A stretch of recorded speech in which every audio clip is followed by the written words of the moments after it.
Muy buenas noches, distinguidos representantes del cuerpo diplomático acreditados en la República del Perú, señores congresistas, funcionarios, ministros, asistentes, estudiantes, docentes de la Facultad de Derecho, sean todos cordialmente bienvenidos a la Facultad de Derecho de la Universidad Nacional Mayor de San Marcos.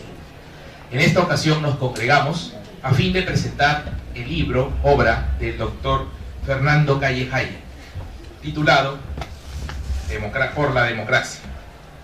Esta obra, que va a darnos cuenta esta noche previamente el doctor José Palomino Manchego, director de la Escuela Académica Profesional de Derecho, recoge el trabajo de décadas del doctor Calle Haye, magistrado del Tribunal Constitucional, en el cual hace una serie de reflexiones, aproximaciones y demás también críticas y agudezas sobre la realidad peruana, en el plano jurídico, en el plano social, en el plano político. Sin más preámbulos, dejo con el uso de la palabra al doctor José Palomino Manchego.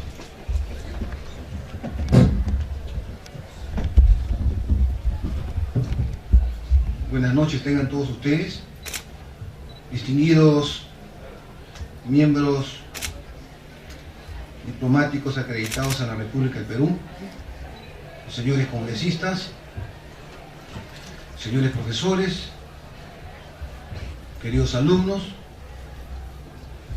Para la Facultad de Derecho de la Universidad Nacional de San Marcos es un honor tener esta noche al distinguido maestro universitario y magistrado del Tribunal Constitucional, el doctor Fernando Calle, quien por lo demás ha tenido la fineza de estar aquí en el viejo claustro sanmarquino para presentar en esta ocasión su reciente libro que ha salido a la estampa y que se denomina Por la Democracia. Más que presentación, las obras del doctor Fernando Calle son en realidad una representación, porque nosotros, todos los aquí presentes, conocemos la labor que desarrolla el doctor Calle desde hace ya muchos años atrás. Entonces, hacer una especie de comentario a la obra del doctor Calle merece prácticamente una especie de reciprocidad al amigo, al hermano fraterno y básicamente al magistrado que imparte justicia constitucional. Siempre he dicho que los magistrados, ya sean del Poder Judicial o ya sean del Alto Tribunal, como lo llaman en España al Tribunal Constitucional, sus cartas de presentación son sus sentencias y naturalmente cómo piensa su talante académico. Y eso es importante porque así se puede hacer un ajuste de cuentas andando el tiempo para poder ver cómo magistrados, por ejemplo, del Tribunal de Garantías Constitucionales, Constitución del año 79, y magistrados del Tribunal Constitucional a partir de la Constitución Política del año 93 han ido desarrollando de manera hermenéutica y creadora la jurisprudencia del Tribunal Constitucional. Y lo que era anteriormente los problemas peliagudos, vidriosos y delicados, como es precisamente los temas políticos, ahora también se complementan con las situaciones coyunturales. Y es ahí en donde uno de los magistrados del Tribunal Constitucional, aquí presente, ha podido explicar sobre la base de un talante académico todo lo que ocurre en estos últimos años. Y por eso que yo me atrevo a decir de que estamos frente a un francotirador en el mundo académico que intuye el problema y que da soluciones, como lo voy a demostrar a renglón seguido, desde el punto de vista de la problemática constitucional. Porque un magistrado, en términos generalizados, en la inteligencia de que imparte justicia, ya sea en el fuero común, ya sea en el fuero militar, y más aún en el Tribunal Constitucional, en el umbral del siglo XXI, tiene que manejar precisamente esa posición abierta, porque hoy en día la Constitución es abierta, en tanto y en cuanto todo lo que son doctrina jurisprudencial, precedentes vinculantes, lo que llaman los norteamericanos, ¿no?, una especie de stare decisis, ingresa al seno del entramado normativo constitucional precisamente para demostrar que el poder político o el poder demoníaco está prácticamente con una postura que en el fondo no se encuadra y no se alinea a los dictados constitucionales. Y uno de los temas precisamente que puede traerse aquí sobre el tapete es el tema de la reforma constitucional, en donde el magistrado Fernando Calle ha jugado un papel muy importante para poder entender este tema político, pero que merece una solución jurídica. Y así se desarrolla hoy en día la jurisprudencia creadora de los tribunales constitucionales en el mundo. Y una buena forma de hacerlo es básicamente con las sentencias.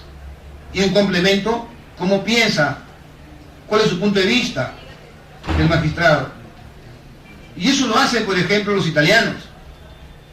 Si ustedes ven, el anterior magistrado de la Corte Constitucional Italiana, Gustavo Zagrebelsky, al margen de sus votos singulares, de sus votos particulares o de sus opinions dissenting, tiene un libro clave que se llama El Derecho Dúctil y que ha servido como un referente hoy en día para hablar de un derecho constitucional en el umbral del siglo XXI. Y eso es lo que crearon, una vez más, repito, los italianos a partir de lo que se denomina el magisterio constitucional, en la inteligencia de que los jueces enseñan a partir de sus sentencias. Y ahí viene una frase lapidaria del maestro brasileño Miguel Reale, el creador de la teoría tridimensional del derecho. Dime cómo sentencias y te diré cómo interpretas. Entonces la interpretación constituye hoy en día básicamente una especie de núcleo duro que le pone el freno, que le pone el contrapeso al poder dantesco y al poder demoníaco. Y ahí es donde precisamente juega un papel muy importante la labor fecunda de los jueces constitucionales, sus obras y naturalmente su jurisprudencia. Igual sucede en España. Uno de los últimos magistrados del Tribunal Constitucional, Pedro Cruz Villalón, antes que asuma la presidencia, publicó un libro clave para poder entender el tema de la problemática del control constitucional.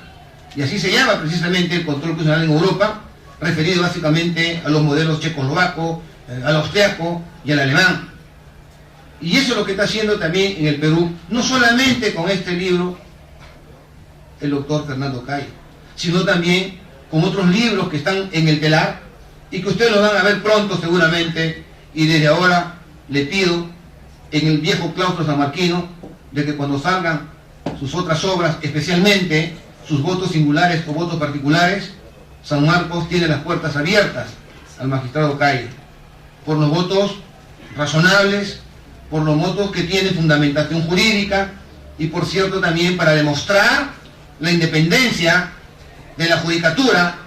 Muchas veces lo que llamaba Peter Herle, las ventanas abiertas en el tiempo, en la inteligencia de que, cómo estos votos singulares o votos particulares que un magistrado piensa y es uno, andando el tiempo, se impone a la mayoría, que son 6, simple y llanamente porque hay muchos jueces que no intuyen el problema.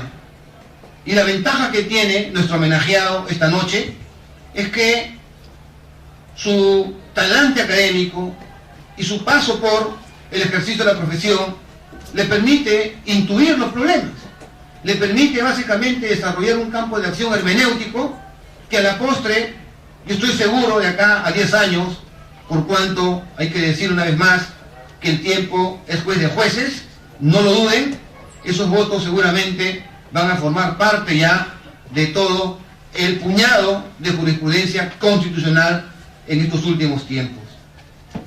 Y cuando hablo de problemática, naturalmente eso está aquí dentro del libro, dentro de lo que él ha denominado con una denominación o con un rótulo que se llama por la democracia. ¿Por qué? Eso ya proviene del mundo helénico, proviene de los griegos, que no solamente hablaban del Piscis, del nomos, de la paideia, sino también de la democracia, democratos, o sea, el ejercicio legítimo que tiene el pueblo. Y a partir de ahí se pueden dar una especie de diversas avenidas. Una democracia, por ejemplo, de corte liberal, de corte social, una democracia económica, y cuántos subtipos o cuántas subespecies y unis más de democracia, para poder entender, dentro de lo que él ha desarrollado, los problemas constitucionales, los problemas sociales, los problemas políticos, precisamente las situaciones coyunturales que se van dando, ahora más que nunca, en el umbral del siglo XXI, en donde el derecho constitucional ha ido avanzando de manera meteórica, pero también con un freno y un contrapeso que le impone el control de convencionalidad, o sea, las sentencias que provienen de la Corte Interamericana de Derechos Humanos. Y ese derecho constitucional, que tiene a su turno diversos segmentos, diversos problemas, nuestro homenajeado ha desarrollado una especie de problemas escogidos. Y yo el tuntún voy a sacar dos, porque más que yo, naturalmente, el que tiene que hablar esta noche, y a quien le damos la bienvenida, es el magistrado Kay Allen. El primer problema, que ya se dejaba notar hace muchos años atrás, y que yo le voy a decir, nunca se lo he dicho públicamente ante este selecto auditorio, el tema de la Asamblea Constituyente, que para mí constituye su, vamos a decirlo así, su criatura predilecta de Fernando Kay. ¿Por qué? Porque ha sido luego de 12 años de dictadura militar que nosotros, a partir del 28 de julio de 1980, prácticamente damos una nueva vida política al Perú. A partir de esa constitución, sobre la base de la presidencia del siempre recordado octogenario Víctor Raúl Haya de la Torre. Y por cierto también con toda una pléyade de una clase política de lujo que sentó meridianos y paralelos, y que tanto él como yo coincidimos que la Constitución del 7-9, sobre la base de una cláusula pétrea, eterna e inmutable, que la crearon norteamericanos en Filadelfia, debe devolver. Claro está, templando las cuerdas. Claro está, teniendo al frente nuevas instituciones económicas, políticas y por cierto también la mira y la perspectiva de lo que dimana el Tribunal Constitucional. Entonces ahí tenemos en el libro una lectura obligatoria básicamente para los estudiantes aquí presentes, la Asamblea Constituyente. Porque una Asamblea Constituyente no es un órgano colegiado desde el punto de vista político.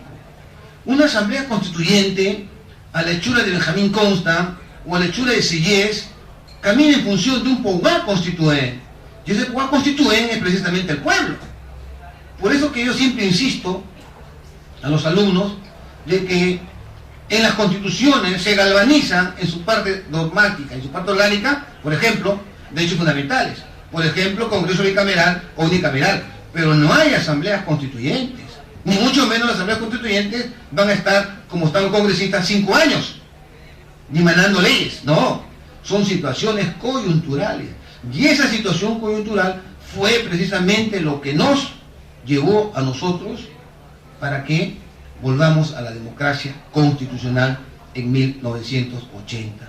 En consecuencia, una asamblea constituyente que se pide hoy en día a gritos para poder darle el ayornamiento que requiere el Código Político del año 93, porque toda constitución, como ha dicho García Belaúnde, es hija de su época y fisiológicamente envejece. Entonces, ¿qué necesita? Necesita artillarla.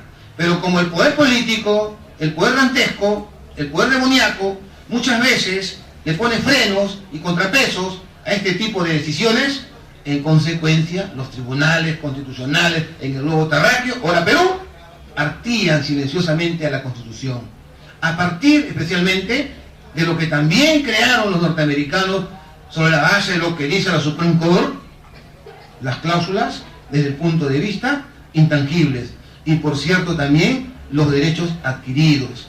Entonces todo esto permite básicamente demostrarle al poder político de que no es necesario que se lleve a término porque ellos no lo quieren, una asamblea constituyente, pero el canon, la fórmula, el menú o la receta debe ser esa. ¿Por qué? Porque se requiere una tradición constitucional. En consecuencia, los aportes que hace al tema de la asamblea constituyente el doctor y maestro universitario Fernando Calle, naturalmente constituyen líneas reflexivas, dignas de ser estudiadas y naturalmente propaladas en el mundo académico. Y eso lo estoy haciendo ya desde hace 2 semanas, cuando tuve la fineza de obsequiarme este libro, que sugiero también a todos ustedes la lectura obligatoria, especialmente a los alumnos que aquí están escuchando de manera atenta. El segundo segmento, y con esto cierro el círculo para escuchar al maestro Fernando Calle, es el tema de la milicia. El tema de la milicia que en su momento yo tuve la suerte de hacerle una entrevista en el Tribunal Constitucional y que ustedes lo pueden ver en la revista jurídica que forma parte del suplemento del diario oficial El Peruano y que va a caballo con el tema de los votos de los militares. Entonces, Fernando habla, entiende, intuye el problema no solamente como magistrado, sino como un homus políticos, porque todos somos políticos a la hechura de Aristóteles. Es cierto que el Tribunal Constitucional resuelve problemas políticos, problemas espinosos, problemas litigiosos, pero le da una solución jurídica. Entonces, a partir de ahí es donde el tema de la jurisdicción constitucional, el maestro Fernando Calle entiende de que debe ir de la mano con el tema de la jurisdicción militar, en la inteligencia de que esa jurisdicción militar se ha aplomado hoy en día en el umbral del siglo XXI. Esa jurisdicción militar hoy en día tiene una concepción anatómica sobre la base de lo que es un derecho a la defensa, sobre la base de las garantías del debido proceso.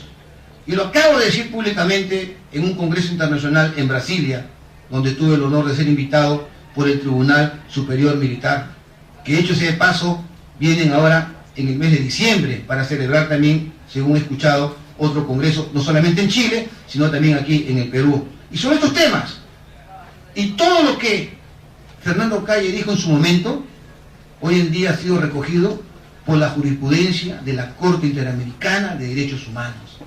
Quiere decir esto que la jurisdicción militar hoy en día tiene un ropaje y un pelaje constitucional que naturalmente conserva el tema de la disciplina. Eso es inevitable.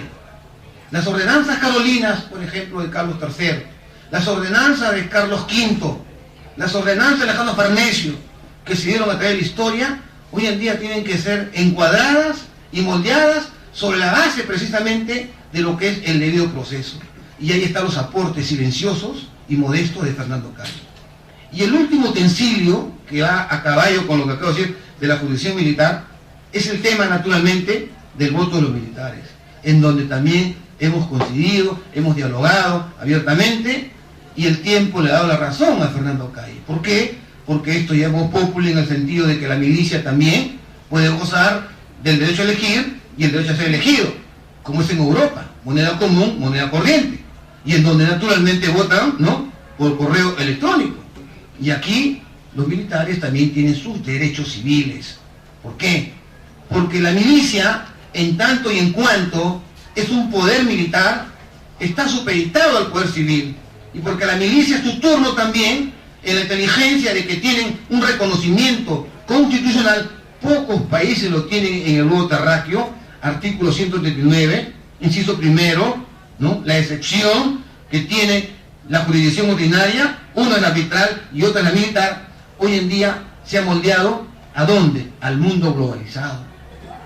La profesionalización de las armas se deja notar claramente hoy en día, porque ya el tema de las guerras, el tema de las batallas, prácticamente se está quedando en sus cuarteles de invierno. Y una buena prueba de ello es lo que ha sucedido el día de ayer, porque se puede estar a favor o se puede estar en contra. Pero un Estado de Derecho en donde, por ejemplo, la Defensoría del Pueblo interpone una demanda de amparo y naturalmente el Tribunal Constitucional ha entendido de que la objeción de conciencia, si bien es cierto que no está galvanizado en el texto constitucional, ya lo dijo en su jurisprudencia el Tribunal Constitucional. En consecuencia, todo esto tiene que ir en sintonía y al compás de lo que dice ¿quién? Un Tribunal Constitucional.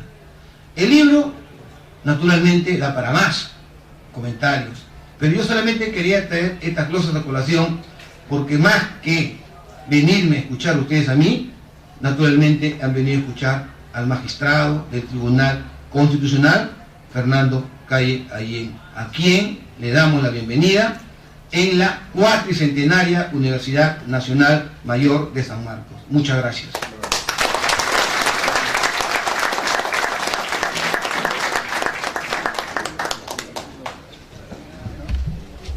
A continuación hará el uso de la palabra el doctor Fernando Calle. Previo a ello, algunas glosas sobre su desarrollo profesional académico. El doctor Fernando Calle Ayén es jurista y profesor universitario, magíster en Derecho Constitucional y doctor en Derecho. Ejerce la docencia a la par con la labor de magistrado constitucional en las universidades de San Martín de Porres, el Centro de Altos Estudios Nacionales CAEN, la Escuela de Posgrado de la Universidad Nacional Federico Villarreal, la Escuela de Posgrado de la Universidad Nacional, la Universidad a las Peruanas y la Universidad Inca Garcilaso de la Vega. Asimismo, el doctor Calle Ayén ha sido distinguido con la mención de doctor honoris causa y profesor visitante de la Universidad Nacional Particular de Iquitos, el doctor honoris causa de la Universidad Nacional Pedro Ruiz Gallo, y entre otras obras el doctor Calle tiene publicadas por la defensa del pueblo, artículos selectos, Nuestra época, nuestro destino, y 3 propuestas de reforma constitucional. Dejo con el uso de la palabra a nuestro homenajeado, el doctor Fernando Calle.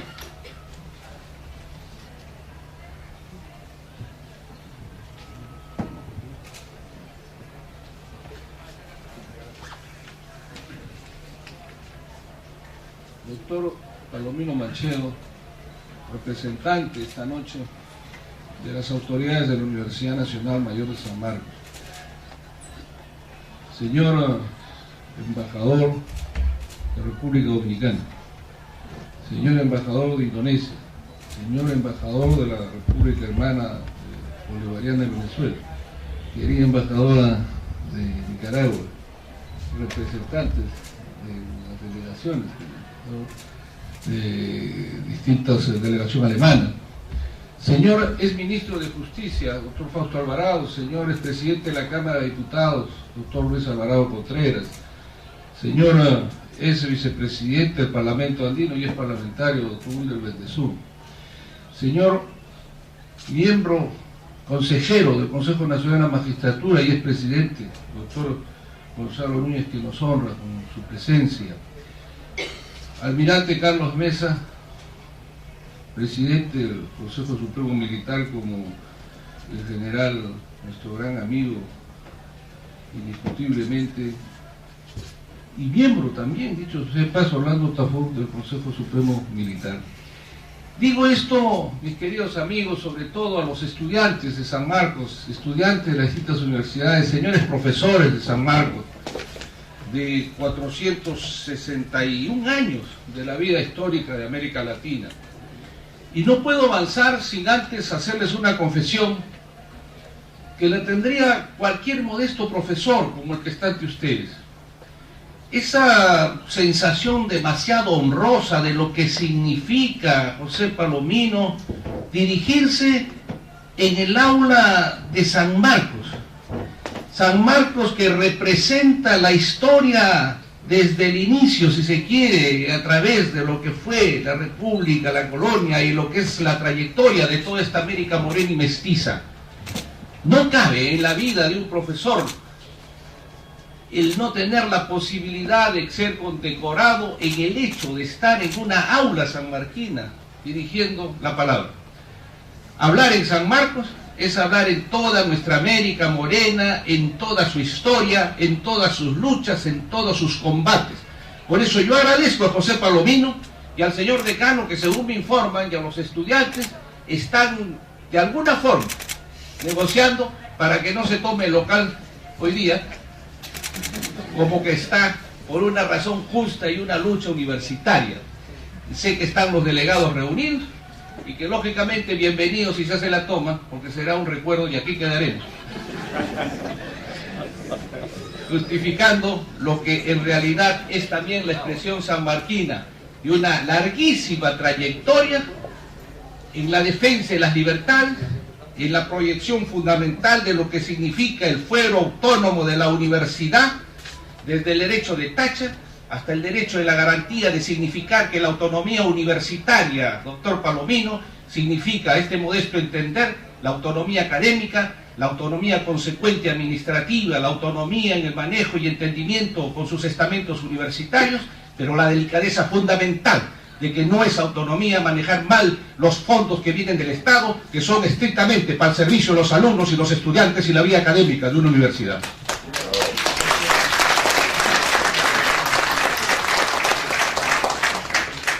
Y comprenderán vosotros que quiero empezar por lo último que comentó Palomino Macheu con relación a los consejos supremos militares o la presencia de mis artículos que tienen un tiempo de lo que defendía y entendía para poder incorporarnos después de tantos años desde el inicio de nuestra vida republicana a entender lo que significa una convivencia institucional en la que los valores y sobre todo el trato pacífico para ello desarrolla que nos entendamos.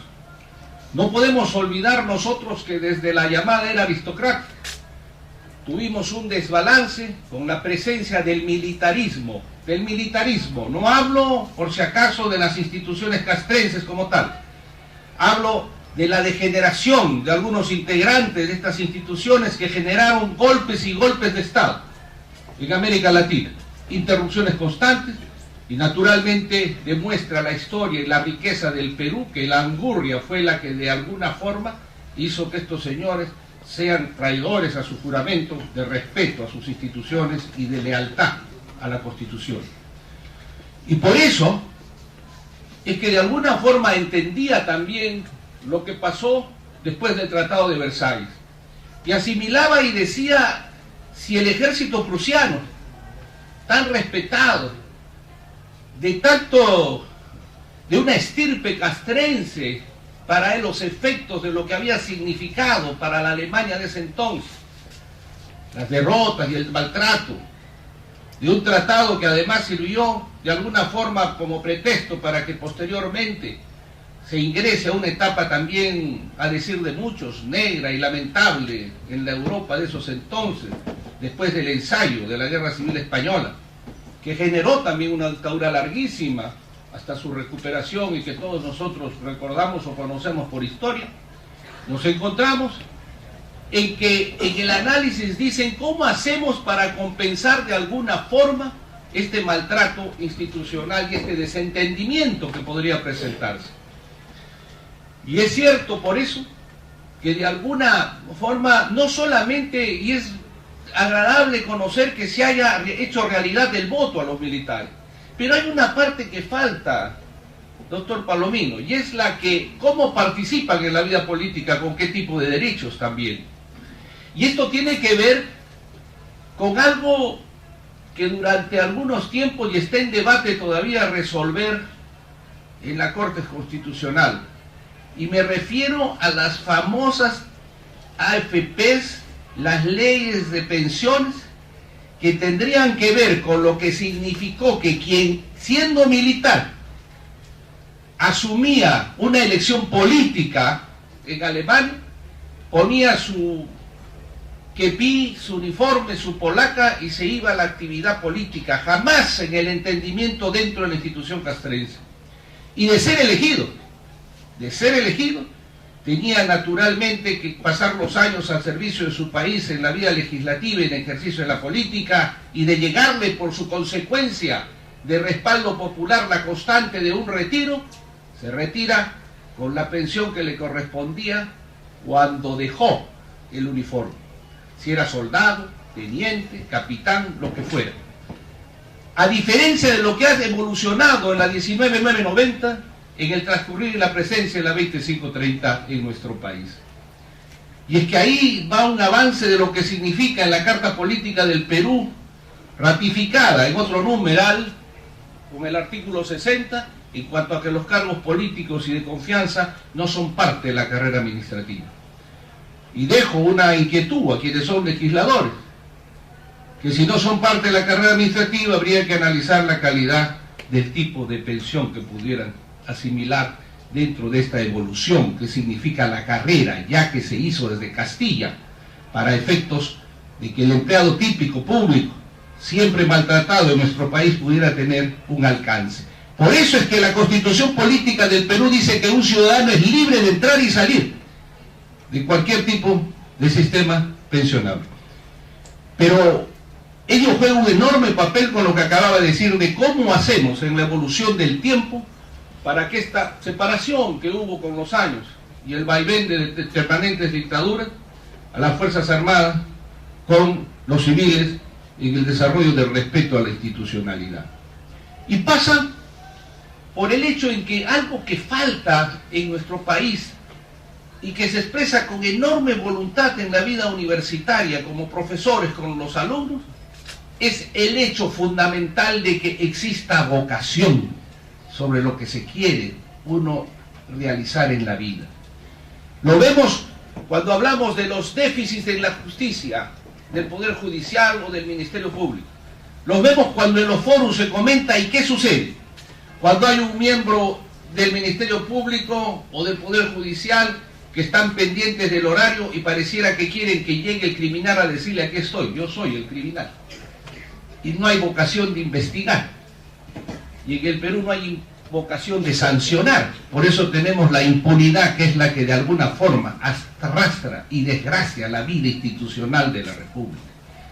Por eso es que consideramos, y cuando se generaron en América Latina como consecuencia además del esfuerzo de Kelsen, antesala de la Segunda Guerra en Austria, de lo que se llamó las Cortes Constitucionales, demuestran al mundo su importancia porque al arrasar el nacionalsocialismo, el eje en la Segunda Guerra Mundial y a inicios de ella, se clausuraron naturalmente todas las Cortes Constitucionales de Europa.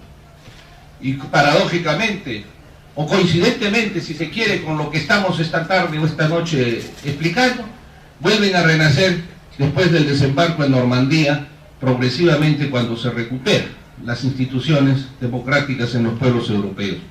Y nacen con el nombre de Cortes Constitucionales. Sobre ellas se generan las Cortes de Derechos Humanos Europeas. Sobre ellas se generan toda esta institucionalidad del control sobre el poder político para evitar lo que dijera Jean-François Rebel en alguna oportunidad, la tentación totalitaria. Y eso es lo que desarrolló y permitió que ya por la década o postdécada del 70 entendamos que necesitábamos de alguna forma un control concentrado en nuestros países.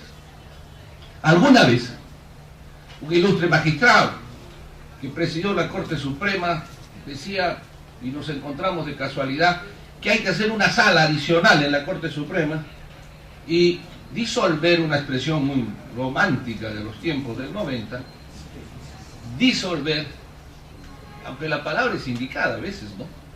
Disolver el Tribunal Constitucional. Como este artesano del derecho nunca había ejercido un cargo público, debatiendo con él le decía, si se trata para bien, disolvámonos primero nosotros, renuncia tú, renuncio yo, y que se construya naturalmente el esfuerzo de una corte como la Supreme Court americana con facultades de casación constitucional. La respuesta la conocen ustedes, cuando se afronta así, nunca más tocó el tema de la posibilidad de disolver el Tribunal Constitucional. Viene entonces la razón de por qué fortalecemos las cortes militares. Me tocó un papel llegar al Tribunal Constitucional cuando pretendían ciertas corrientes debilitar totalmente la justicia militar. Y aquí está el almirante Mesa presente, que agradezco su presencia. Y le agradezco mutuamente, porque la intención mía fue hacerlo vitalicio, pero bueno, por decreto ya han cortado la orden del Tribunal Constitucional.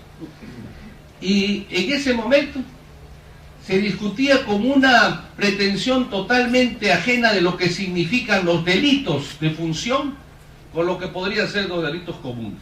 Claro que había que ordenar, pero desaparecerlos, quitarlos sin respaldo. Además, lo gracioso, lo curioso en nuestro país, si los jóvenes van a prestar atención, es que quienes, por ejemplo, pretenden disolver, atentar contra las Fuerzas Armadas, atacarlas y presos, han servido incondicionalmente cuando han estado en el poder los militares. Qué cosa paradójica.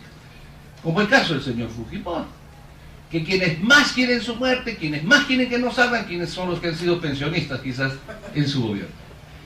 Y quienes de alguna forma hemos pasado desde nuestra adolescencia, prisión, mortificación, y hablo primero de la dictadura militar que duró 12 años, en la que nos enfrascamos desde adolescentes con ilusión a enfrentarnos y para que vuelvan las libertades en las universidades y en el teatro de la vida política nacional, y en la segunda etapa de la autocracia que vivimos en la década del 90. Cerrado ese ciclo, quienes más fuimos torturados, maltratados, decimos no, hay que convivir, hay que hacer una patria grande, hay que entender a los militares porque ellos no tienen la culpa, hay que institucionalizarlos, y a quien de alguna forma pecó, si es posible, hay que perdonarlos, porque en la bandera del progreso no puede existir la palabra odio ni rencor si queremos constituir la nación verdadera para todos los peruanos.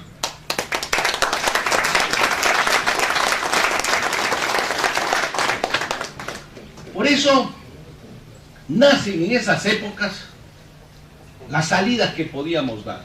A José le ha inquietado la Asamblea Constituyente, le ha inquietado a muchas personas que hoy ven como una posibilidad. Con alguna autoridad, mis queridos amigos, porque fue el planteamiento que sostuve tenaz y perseverantemente para tener una salida en el momento en que tuvimos el conflicto de la antesala del tercer periodo del señor presidente Fujimori. Y que naturalmente me cupo el honor de ver alguna salida cuando vino el señor presidente Gaviria, que en ese momento representaba a la Organización de Estados Americanos. De recorrer distintas ciudades nuestras, controladas inclusive por quienes creían que la subversión era el camino de una solución. Y lo digo porque aquí comparto con González Núñez a veces encuentros de discrepancias ideológicas dentro del foro que compartíamos en la lucha por el retorno, de alguna forma, al entendimiento civil y democrático. Y eso permitió que escuchésemos a los muchachos en Huamanga, escuchemos en distintos lugares del país y conversemos. Porque los estudiantes, los jóvenes, claro que saben conversar. Lo que no pueden admitir es que cuando preguntan a quien tiene una alta investidura, lo que no pueden permitir es que cuando preguntan alguno de sus derechos, todo el mundo que ocupa un alto cargo guarde silencio y no responda nada. Y creo que la primera tarea de quien tiene una alta investidura es responderle al pueblo todo aquello que quiera conocer dentro del campo de su función.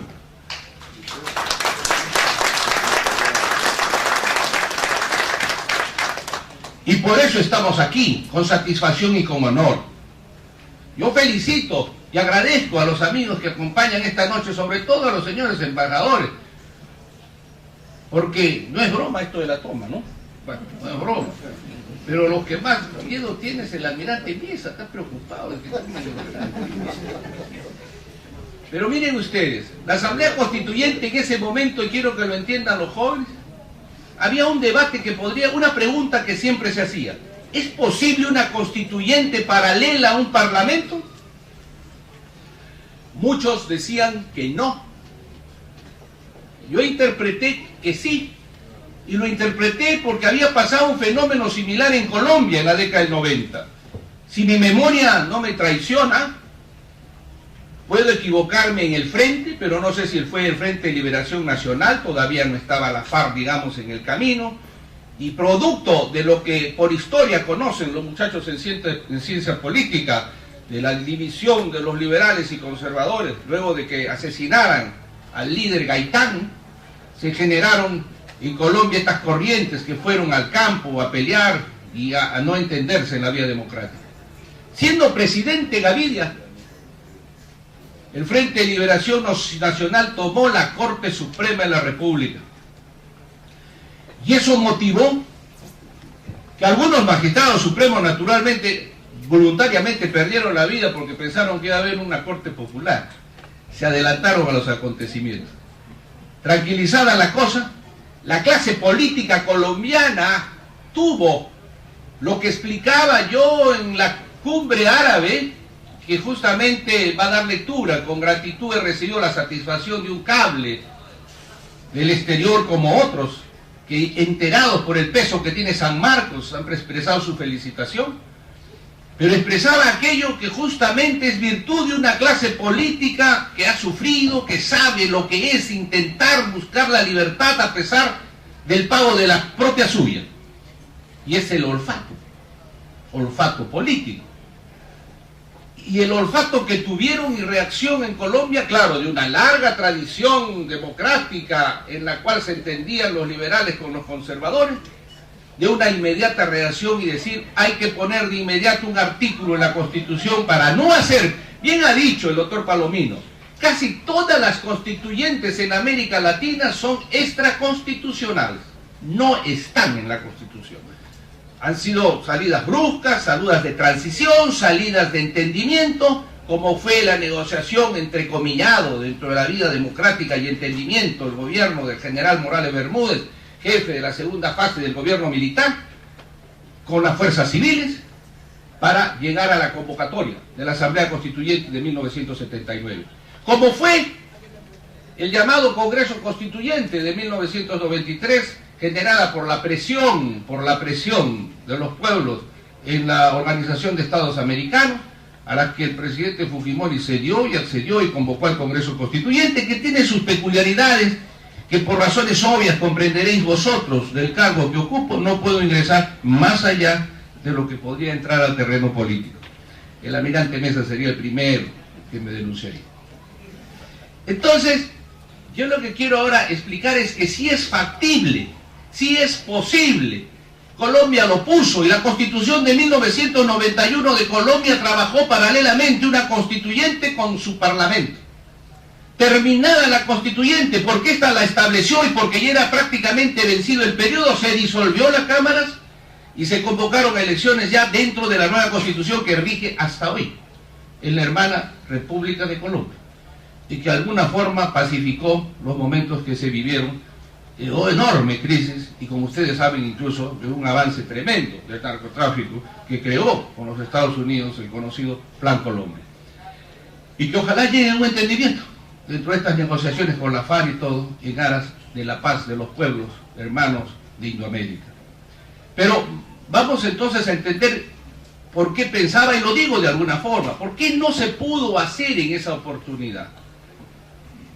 ¿Por qué decían algunos no? Y fíjense ustedes cómo es la vida. Un congreso que decía no, que al final se cerró.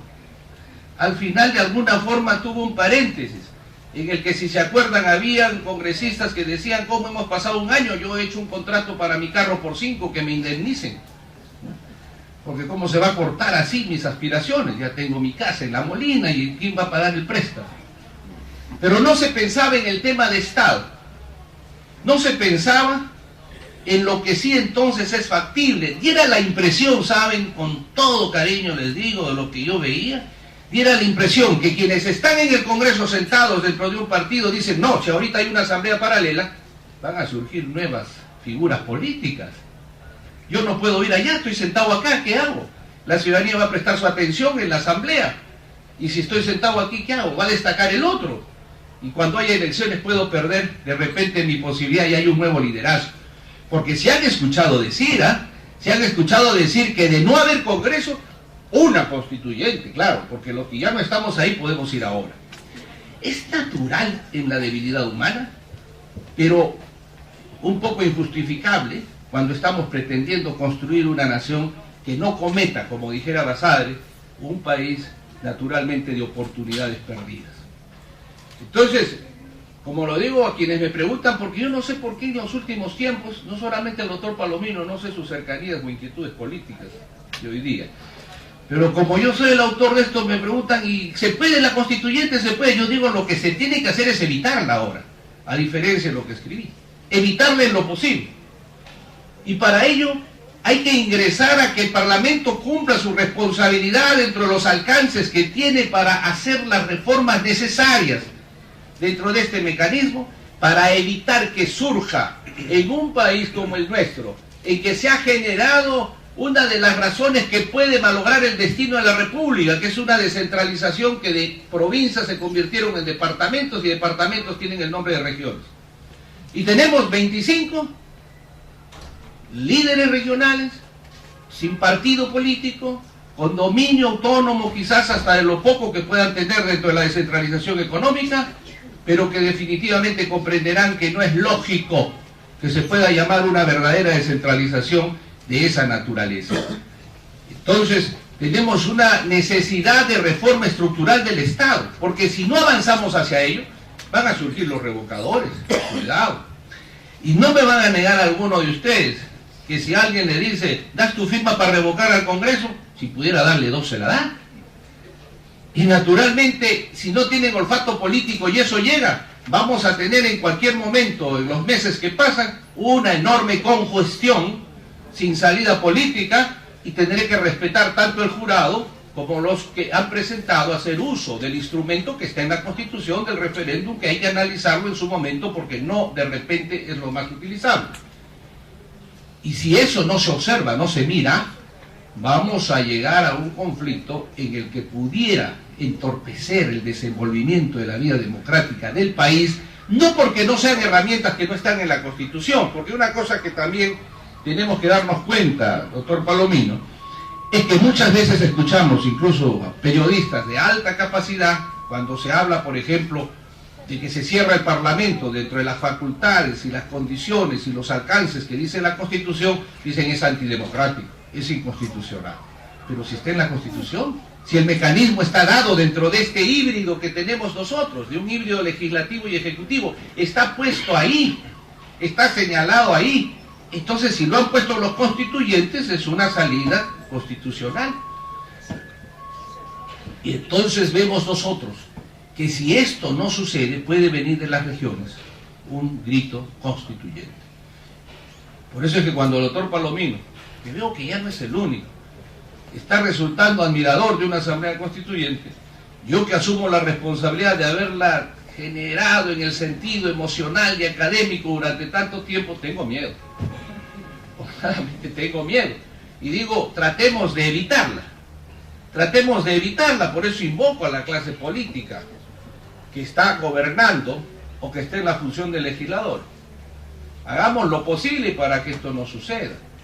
Hagamos lo posible para que se entienda que los tiempos son distintos, que los jóvenes hoy piensan en el cambio climático, que los jóvenes hoy miran la universidad de una forma distinta, con una comunicación inmediata, quizás hasta en descubrir la máquina que nos lleve al futuro o al pasado, pero que los jóvenes ven que los problemas ancestrales de la República, en su falta de oportunidades, en los privilegios enquistados, como estamos viendo en las medidas que se están planteando en el servicio militar y otros, no han desaparecido de la faz del desarrollo institucional de nuestro país. Y entonces eso exige otra mirada con los jóvenes.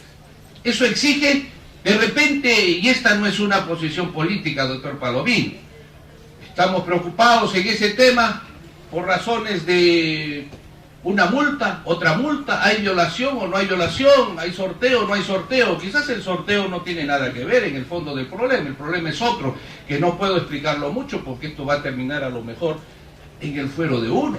Pero lo que sí puedo pensar es con cualquier joven muchacho que he conocido y que ha sacado 20 cuando postulaba a la Marina o a la Fuerza Aérea. Y que al final, y es aquella de que digamos entonces, que quien quiere ser marino, oficial o de la Fuerza Aérea Oficial, tiene la obligación primero de hacer servicio militar obligatorio, sea quien sea, aunque sea el hijo del almirante. Porque si no, no ingresa. Porque tenemos que ver una situación trascendente que la soñaba yo desde adolescente. Una de las razones por la que nuestro país no ha alcanzado el desarrollo, a pesar de haber tenido ciclos evolutivos de mucha reserva económica, antes de que haya Banco de la Reserva y ahora que tenemos en el Banco de la Reserva, y una de las razones por las cuales se ha sentido más el dolor en las juventudes es aquella de pensar de que en la carrera sale uno 1 kilómetro antes y a ti te detienen para que el otro trate de llegar y recién pueda salir. Esa situación que puede tener por nombre privilegio, coyuntura o lo que fuere, tiene por cierto la razón de que genera lo que se llama desproporcionalidad y hasta cierto punto genera resentimientos, genera una situación que se hace sentir que a uno le cierran la puerta a pesar de que tiene la capacidad de realizarse. Y eso es lo que se tiene que cambiar. Y eso es lo que se tiene que cambiar desde la norma hasta en la estructura y en la actitud de quienes tienen las más altas funciones en nuestro país.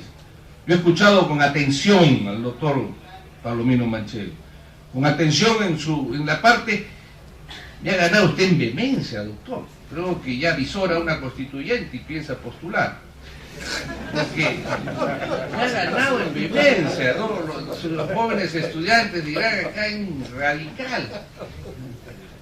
Y eso está bien, porque definitivamente, pero la experiencia nos ha demostrado que tenemos que conciliar, tenemos que sentarnos, tenemos que dialogar, tenemos que tratar de perjudicar en lo mínimo la estructura económica del país sin que esto signifique privilegios para que quienes tienen mayor oportunidad y posesión económica en nuestro país. La igualdad radica en la igualdad de oportunidades, de las facilidades en el desempeño que uno pueda realizarse. Y ese es uno de los temas ciertamente que están desarrollados y que me honran en este compendio de artículos que algunos se habían olvidado y que no ha sido mi intención de sacar otra edición que me ha prometido el doctor Palomino, pero pudiera ser que se van a incorporar. Pero lo cierto, mis queridos jóvenes, estudiantes, profesores, amigos, dignísimos embajadores que la verdad emocionan y honran, es el atractivo de San Marcos, doctor Palomino, esta concurrencia extraordinaria. En realidad es San Marcos, su historia es América Latina. Y el esfuerzo ahí también está en la tarea educativa. ¿Qué decimos nosotros ya en ese entonces? Hay cosas que lamentablemente suceden que las hemos dicho como soluciones muchos, hace 30, 20, 10, o si quieren ser más frescos para los jóvenes 5 años, y los muchachos se preguntan a cada rato, cuando sale en la prensa una noticia y sale el debate. Y yo digo, los chicos dirán, pero si esto ya hace 5 años, 10 que lo han dicho, y otra vuelta el mismo problema, otra misma las vueltas propuestas de solución. En eso tenemos el privilegio entonces de tener una capacidad de olvido que no nos supera nadie. Nosotros olvidamos frescamente lo de ayer y al día siguiente nos dicen otra cosa y creemos que recién se está diciendo, o lo que es peor, que recién está sucediendo.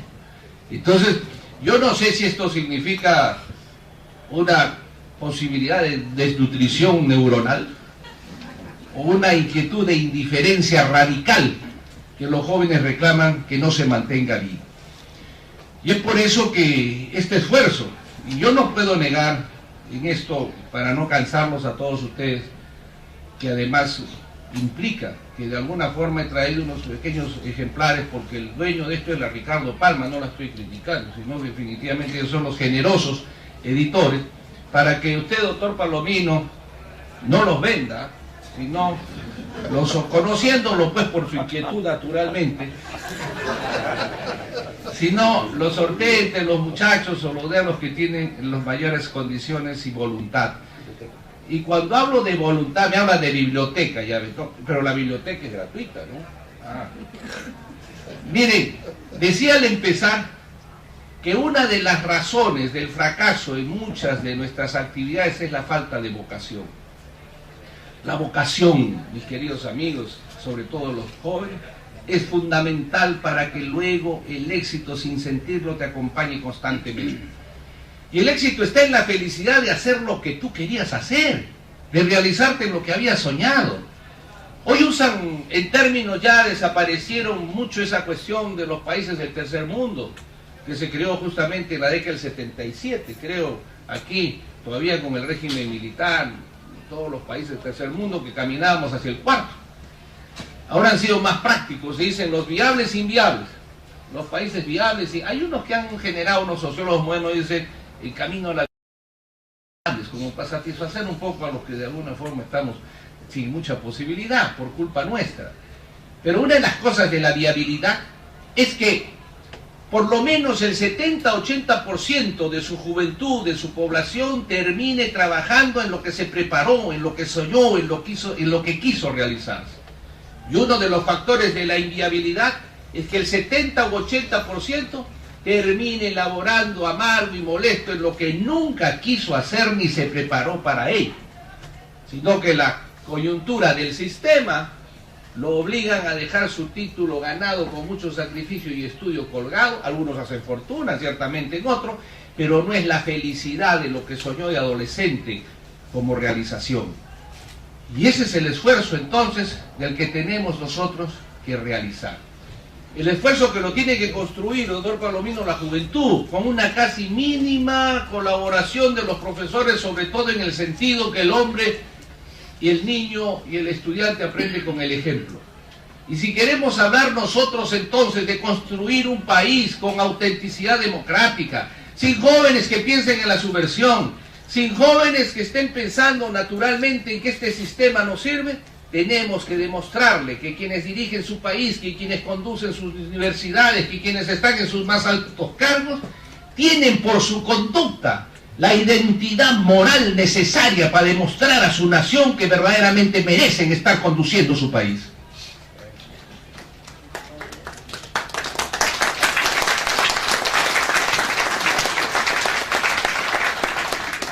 Esa parte sé que no agrada mucho, no la voy a volver a repetir. Pero es necesario, imprescindible, que el ejemplo ayude a lo que hacemos en la vida universitaria. ¿Cuánto ha cambiado los tiempos? ¿Cuánto ha cambiado la propia universidad hasta cierto punto? Pero hay una enorme diferencia. Si hacemos memoria, el hecho que se haya generado las universidades particulares con tanta facilidad, unas muy honorables, muchos nos debemos a ellos como profesores académicos, nunca debió admitirse que eso signifique que se postergue también a las universidades del Estado. Ha debido justificarse. No olvidemos que la Constitución del 79 a la que hemos hecho referencia, el presupuesto por la educación era de 20%. Hoy, escuchamos a diario, creo que no se llega ni al 3%. Y una de las características fundamentales, o entre tantas, de la democracia es la libertad, la cultura, la transparencia, la moral. Ya decía en tiempos viejos Ptolomeo, la democracia exige no solamente la transparencia en los gobiernos, sino también la obligación de sus gobernantes de dar cuenta de sus actos todos los días que lo exija su nación. Y entonces no sé por qué tanto se molestan cuando el pueblo le pregunta a los que gobiernan lo que quieren conocer. Es porque no hemos alcanzado el grado de viabilidad y civilización necesario. Tendríamos que decir tantas cosas, pero comprenderéis que la mayor satisfacción, primero mi gratitud a los jóvenes, que son los que generaron mi presencia. La verdad, una cosa muy emotiva, y le digo a mis amigos embajadores que esta noche me acompañan y los amigos, pero que son menos frente a la cantidad de jóvenes sanmarquinos y profesores que emocionan a este modesto artesano del derecho. Y emocionan por la poca difusión, la capacidad organizativa de esta universidad, de su juventud. Me hace acordar, hace 2 años, pueden ser 3, pero son, creo que más cercano a 2, cuando en Francia casi derrocan al primer ministro la juventud universitaria, que alegaban que en la campaña electoral les habían prometido la Ley General del Trabajo Juvenil. Y como encontraron que la ley del trabajo que les habían prometido no era trabaja un mes y te vas, trabaja un mes y te vas, los muchachos iniciaron su protesta y empezaron en la Bastilla, 200.000 jóvenes franceses. Y no le creyeron cuando la prensa se acercó y el presidente invocó a sus padres que se los lleven a los chicos, retiren estos muchachos, van a tener problemas. Los chicos dijeron que en la Bastilla mañana somos 2 millones. Se rieron. eran 2 millones al día siguiente. Y cuando la prensa le dijo cómo lo han hecho, se ríen. ¿Cómo lo hemos hecho? Por internet.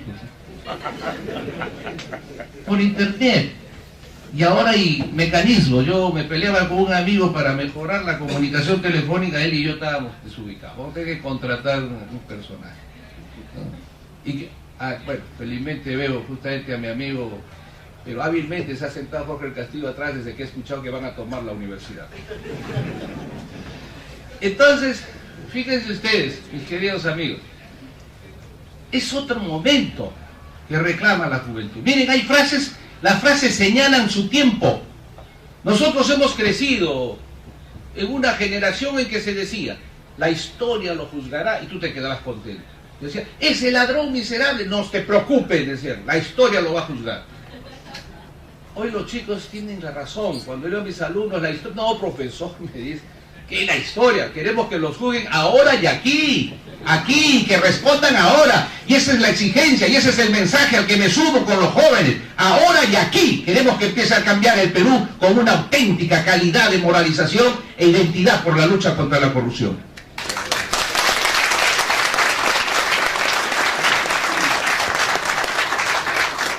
Haber escuchado de José León Barandiarán, que es la condecoración que me honran, miren ustedes cuánto de beneficio estamos teniendo en San Marcos.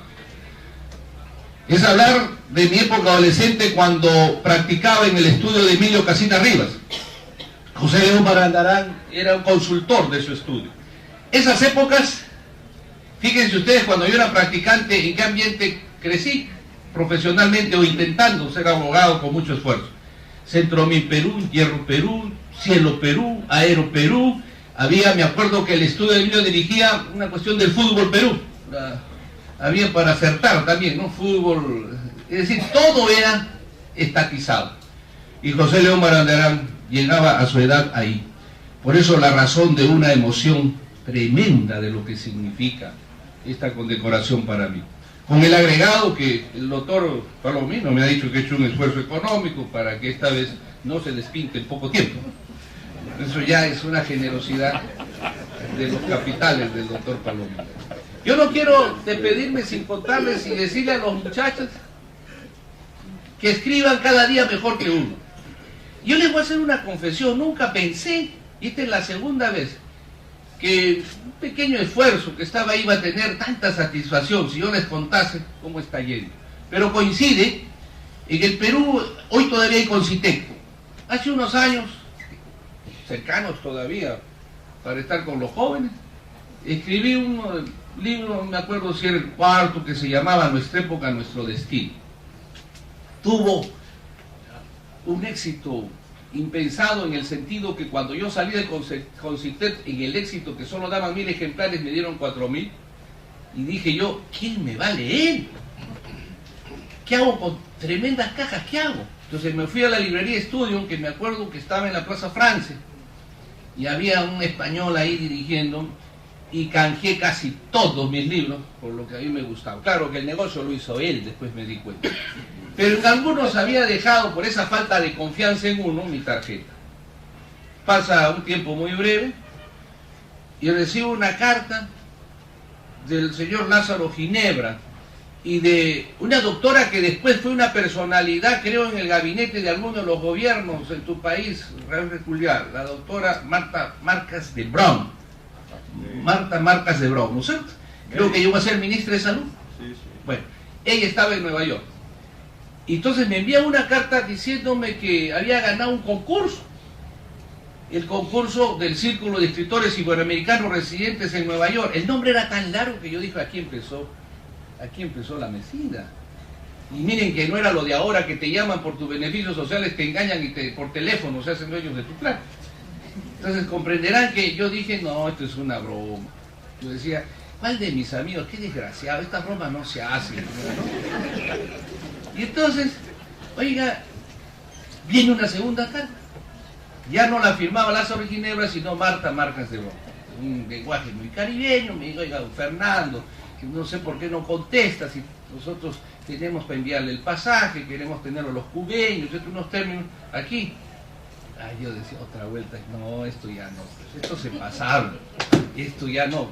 ¿cómo se burlan de este pobre estudiante universitario? No puede ser, no creía. Vino la tercera. Fíjense cómo es el destino, que firmaba Odón Betanzos Palacio. Y como decía, director de la Academia de la Lengua de Nueva York, dije, ya no, ya. Estos son temerarios, se pasaron. Pero me vino la inquietud de ir, y eso lo he aprendido y ahora me ha dado resultado con un engaño que pretendía hacer alguien en la SUNAT y la Contraloría. Eso se las cuento otro día. Y entonces dije, esto no, me voy a la casa aquí de la cultura y me voy a la asociación, etcétera, y figuraba el doctor Odón Betanzos como director de la Academia de la Lengua de Nueva York. Dije yo, qué bárbaro, qué bruto, me fui corriendo a escribirle. Y así terminé, oiga ustedes, en Nueva York. Imagínense ustedes, imagínense, en Nueva York. Y hablando, encontré a un compatriota, el doctor Chan, que pertenecía a ese mismo círculo. Termino en Canal 41, en WJID, con Nidia Negrón, con Gilda Miró, periodistas extraordinarios. ¿Cómo llego ahí y cómo me salvo? Con esto termino, para los muchachos. Estoy sentado frente a los millones, como dicen ellos, con Nidia Negrón, Fernando, de costa a costa de los Estados Unidos de América. Vamos a hablar de literatura clásica. Pero está helado, ¿qué literatura clásica voy a hablar yo? Y era que las del círculo de escritores pasaban de 70 años y tenían una influencia bárbara, pues ahí en Nueva York con los canales y me habían sentado. Les juro que nunca, no sé si les ha pasado a algún muchacho quizás aquí que están con nosotros, no sé. Bueno, ahora al declarar ya ni se declara, pues no sé, pero hay un momento donde uno se queda feo, no se te mueve nada. El cuerpo se te congela. Entonces cuando Nidia Negrón dice, felizmente dice, Fernando, hay una, tú sabes que la televisión tiene publicidad, unos segundos y volvemos nuevamente, amigos de costa a costa en los Estados Unidos, con Fernando Calle a hablar de literatura clásica. Yo decía, ya ni le respondía. Cuando en ese momento veo que le ponen un papel, un mensaje, y lo único que veo dentro de mi parálisis ya, decía ahí, Vargas Llosa ha sido atacado por búfalos apristas en Arequipa. Comencé a recuperar un poco el calor. Dije, esto es mío, la Virgen, yo soy creyente.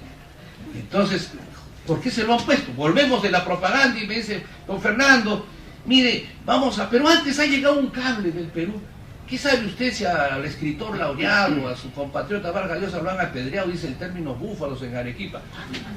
Oiga, no paré de hablar, le juro, saqué todo lo que conocía de mi historia, todo, y no paraba, el otro me miraba así.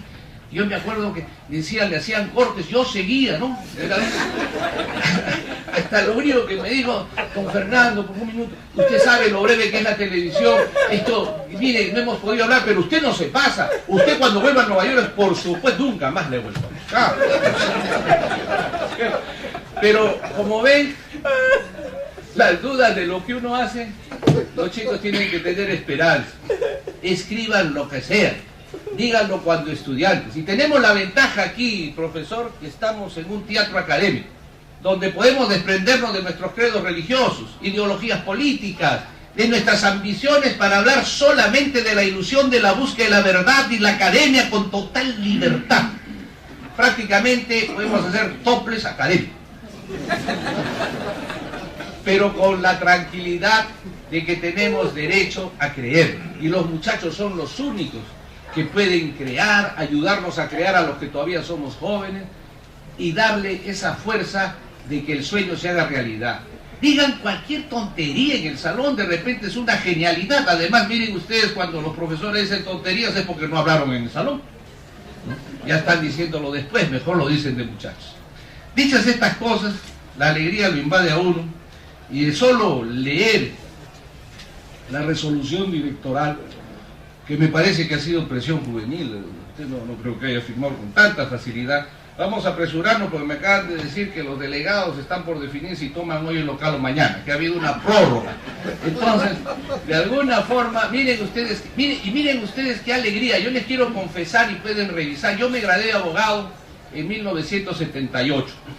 Era dirigente, era vicepresidente de lo que ese entonces se llamaba Comisión Nacional de Reconstrucción de la Universidad Nacional Federico Villarreal, que nombre no entraba, pero al reducirlo era bien fácil con afecto, ¿no?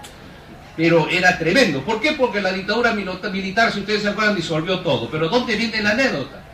Justamente yo me gradué gracias a que los de seguridad abrieron, porque había bombas, había gases, empezábamos casi un año de huelga estudiantil contra la dictadura. Yo salí ese día por suerte. Y miren qué casualidad. Hoy me condecoran, no sé si podemos salir todavía, Pero en medio de una asamblea, ¿no?, de delegados de derechos, que ante la situación de una ley que la podemos hablar otro día y que llegará probablemente al Tribunal Constitucional, si todavía estamos ahí, no lo sé, pero llegaremos ahí, por mandato de la ley estaremos ahí, naturalmente están sesionando, presumo por mi olfato, porque así hemos sido nosotros, que van a tardar un poco, pues estoy confiado de que todavía podemos recibir la condecoración y despedirnos, así que señores embajadores, no se preocupen. Dicho esto, muchísimas gracias, decano, muchísimas gracias, San Marcos, no se imaginan lo que significa para uno.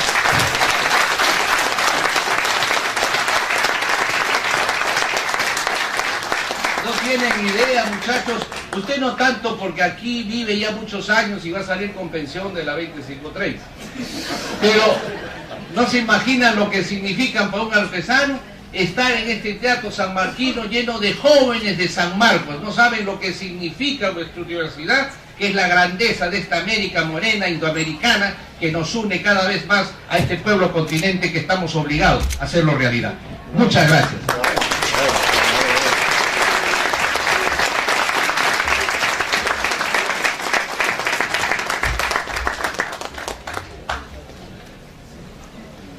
Seguidamente tendrá lugar la condecoración al doctor Cayenne, pero previamente a ello haremos una mención propicia y adecuada de los saludos que le han hecho llegar diversas personalidades del exterior. Entre ellos, el doctor Juan Colón es la máxima distinción de la Facultad de Derecho y Ciencia Política de la Universidad Nacional Mayor de San Marcos, universidad cuatricentenaria, y así como también la facultad, es una distinción que solo los más ilustres juristas han recibido. Doctor Palomino, muchas gracias. Distinguida concurrencia, queridos alumnos, efectivamente vamos a dar cuenta de la distinción académica al doctor magistrado del Tribunal Constitucional, Fernando Calle. Están viendo ustedes ahí al frente al jurista del siglo XX, José León Barandarán, decano del Bicentenario Colegio de Abogados de Lima. Y esto lo digo básicamente para las personalidades científicas y académicas del extranjero. Decano de la Facultad de Derecho. Accedió al sillón rectoral cuando yo nacía en 1957. Jurista por excelencia, hombre sencillo, hombre común y corriente, contertulio de primer orden, enterrado en el cementerio de Surquillo, en una tumba tan sencilla como lo fue en vida. Ahí goza la paz en la tumba, el maestro de maestros, como se lo dijimos cuando lo fuimos a visitar por última vez, estando él ya delicado de salud en su lecho de dolor. Tuve el honor de ser el último de los profesores que lo entrevistó, recordado maestro José León Barandarán, y que ustedes lo pueden consultar en los 3 tomos que en su momento publicó el Congreso de la República en su homenaje. Por eso, maestro Fernando Calle, así como México tiene un referente obligatorio como es Fixamudio, así como Puerto Rico y Santo Domingo tiene un referente obligatorio como es Eugenio María de Hostos, así como Chile tiene un referente obligatorio como es Andrés Bello, así como Brasil tiene un referente obligatorio como es Miguel Reale, así como Argentina tiene un referente obligatorio como es Juan Bautista Alberdi, San Marcos tiene una carta de presentación, y esa carta de presentación en el mundo jurídico es el maestro José León Barandarán.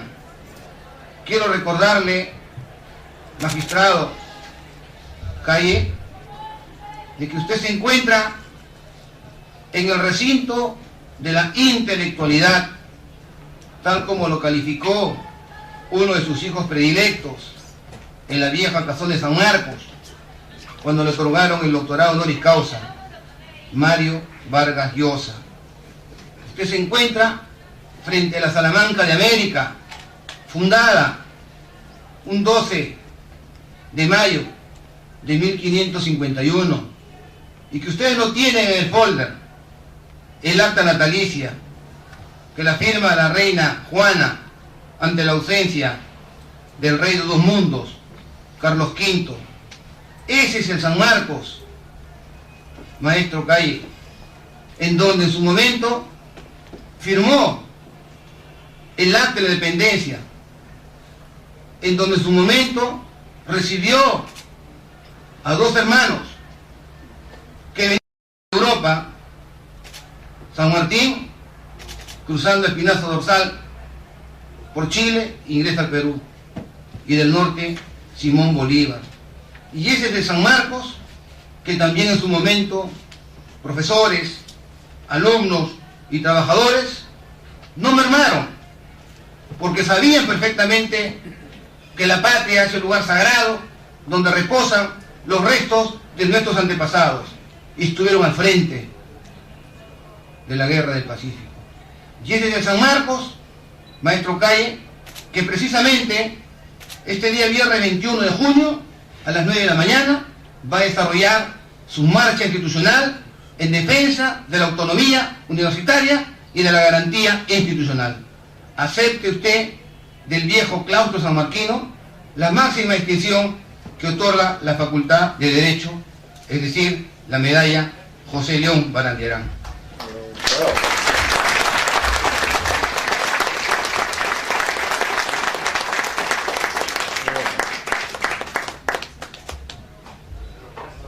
Además también acompaño la resolución del decanato que da cuenta de esta distinción al maestro y juez constitucional Fernando Calle Ayín.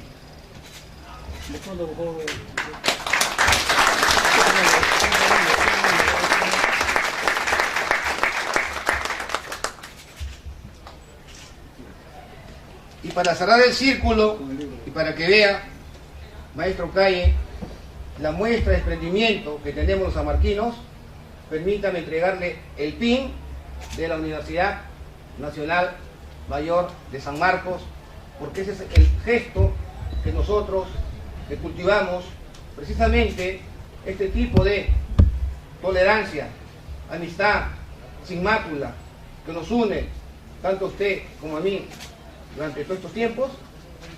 El PIN de la universidad, llévelo con orgullo, simplemente porque es la universidad en donde políticos, juristas, parlamentarios, magistrados del Tribunal Supremo Militar, aquí presentes, en su día dieron sus primeros balbuceos en el mundo jurídico. Muchas gracias a todos ustedes.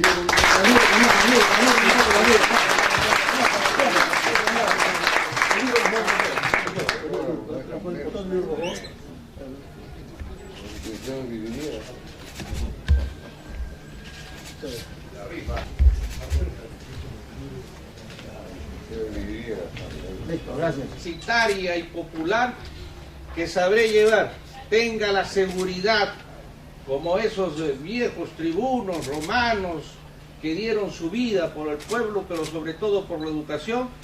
Sabré, y ustedes, San Marcos, serán los que permanentemente fiscalizarán, porque no imagináis vosotros el honor que significa para este modesto artesano de este pueblo continente tener la honra de una medalla sanmarquina. Haré todos mis esfuerzos que consuma mi vida para mantener con mi conducta y los pocos conocimientos que tengo, la confianza que me ha dado y el cariño que me ha expresado en San Marcos, sobre todo la Facultad de Derecho. Muchas gracias a todos.